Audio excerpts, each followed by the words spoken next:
இந்த பொண்ணு வெறும் ஒரு சின்ன ஹேர் பின்னை வச்சு அவ இருக்கிற செல்லோட இரும்பு டோரை ஓபன் பண்ணிட்டு வெளியில வந்துடுறா. வந்தவ அங்க இருந்த சிசிடிவி கேமராவோட டைரக்ஷனை சேஞ்ச் பண்ணிடுறா. செக்யூரிட்டி கார்டு நியூஸ் பேப்பர் படிக்கிறதுல மூழ்கி இருந்தால அதை சரியா கவனிச்சிருக்க மாட்டாரு. அப்ப அவளுக்கு வந்த காஃபி கப்ல இருந்த ஸ்பூனை கையில எடுத்துட்டு ஹாலுக்கு போய் அங்க இருந்த ஒரு வாட்டர் ஃபில்டர்ல ஒரு கப்ல தண்ணி பிடிச்சிக்கிறா.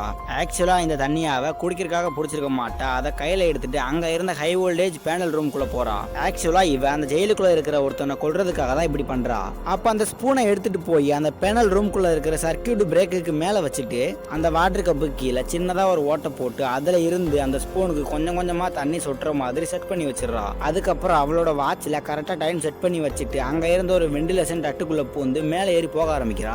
அப்படியே தவந்து அவ கொல்ல போற கைதி இருக்கிற செல்லுக்கிட்டே வந்துடுறா. ஆனா இவ போற வழியில ஒரு பெரிய எக்ஸாஸ்ட் ஃபேன் ஓடிக்கிட்டு இருக்கு. அது நின்னாதான் இவ அந்த சைடு போக முடியும். அதனால இவ அவளோட வாட்சை பார்க்க ஆரம்பிக்கிறா. அப்ப அந்த பக்கம் ஸ்பூன்ல தண்ணி கொஞ்சம் கொஞ்சமா சொட்டி அந்த ஸ்பூனு கீழே விழுந்து இப்போ ஷார்ட் சர்க்யூட் ஆயிருது. இதனால அந்த எக்ஸாஸ்ட் ஃபேனுமே சுத்துறது நின்றுது. ஆனா இவ இப்ப சாவோட விளிம்புல இருக்கா. கொஞ்சம் மிஸ் ஆனாலுமே அந்த எக்ஸாஸ்ட் ஃபேன் இவளை பீஸ் ஆகிரும். அப்போ இந்த சைடு ஷார்ட் சர்க்யூட் ஆன தெரிஞ்ச ஒரு ஆபீசர் அந்த ஷார்ட் சர்க்யூட் பிரேக் ஆன் பண்ணி விடலான்னு போறாரு. கரெக்டா இவளோட தலை அந்த ஃபேன்ல இருந்து வெளியே வந்ததும் அந்த ஆபீசர் அதை ஆன் பண்ணி விட்டுறாரு. இவளும் ஜஸ்ட் மிஸ்ல உயிர் தப்பிச்சிடறா. அதுக்கப்புறம் இவ அங்க இருக்கிற ஒரு வெண்டிலேஷன் தட்டு வழி அந்த செல்லோட பாத்ரூம்குள்ளே இறங்கிடுறா. அப்ப அந்த கைதியை பாத்துக்கிற ஒரு ஆபீசர் அங்க யூரின் போயிட்டு இருப்பாரு. அப்ப அவர் திரும்பினதுமே இவ அவரை ஒரே கிக்ல நாக் அவுட் பண்ணிடுறா. அதுக்கப்புறம் அவனோட பாடியவே யூஸ் பண்ணிட்டு மானிட்டரிங் ரூம்ல இருக்கிற செக்யூரிட்டி ஆபீசரை முட்டாளாக்கிட்டு அந்த கைதி இருக்கிற செல்லோட டோரை ஓபன் பண்ணிட்டு உள்ள பூந்துடுறா. அப்ப அந்த ஆபீசரோட கண்ணையை எடுத்துட்டு அந்த நபர் இருக்கிற செல்லுக்குள்ள பூந்து அவன் நினைச்ச மாதிரி அவளோட எதிரியா ஷூட் பண்ணி கொண்டுறான். அப்போ கன் சத்தம் கேட்டதுமே அந்த ஸ்டேஷன்ல இருக்கிற எல்லா ஆபீசரும் அந்த ரூமை நோக்கி ஓட ஆரம்பிக்கிறாங்க. பார்த்தா அடி வாங்கின செக்யூரிட்டி தான் மயக்கத்துல இருந்து எந்திரிக்கிறான். அவளோட கையில அந்த கன் இருக்கிற மாதிரி அவ செட் பண்ணி வச்சுட்டு பிசிறே இல்லாம அந்த இடத்துல இருந்து தப்பிச்சு போயிருப்பா. இந்த மாதிரி நிறைய மூவி இன்ட்ரெஸ்டான வீடியோஸ் பார்க்கறதுக்கு மறக்காம நம்ம சேனலை சப்ஸ்கிரைப் பண்ணிருங்க.